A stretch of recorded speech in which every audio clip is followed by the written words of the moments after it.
शिगाव नावाचे एक गाव होते. त्या गावात माधवराव नावाचे एक शेतकरी होते. ते शेतात सतत राबत असत. त्यांना 2 मुले होती. एके दिवशी माधवरावांनी आपल्या मुलांना 2-2 रुपये दिले. मुलांना आनंद झाला. महादेवराव म्हणाले, मुलांनो, या पैशातून तुम्ही घर भरून जाईल अशी वस्तू आणू शकाल का? घर भरून जाईल एवढी वस्तू कशी आणायची, तेही एवढ्याशा पैशात? मुलांना प्रश्न पडला. त्यांना काही सुचेना. ती एका दुकानात गेली.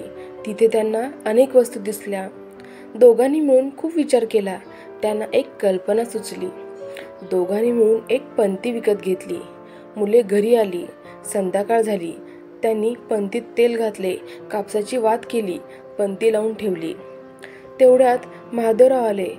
त्यांनी पाहिले, सारे घर प्रकाशाने उजळून निघाले होते. अरे वा, कमालच केली तुम्ही.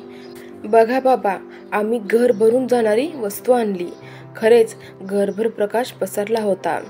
दोन्ही मुलांनी एकत्र विचार करून कल्पकतेने आपण विचारलेल्या प्रश्नाचे उत्तर शोधले. याचा महादेवरावांना खूप आनंद झाला. त्यांनी दोन्ही मुलांना जवळ बोलवले व शाबासकी दिली. तात्पर्य, बुद्धी आणि कल्पकतेच्या जोरावर कोणतीही गोष्ट साध्य करता येते.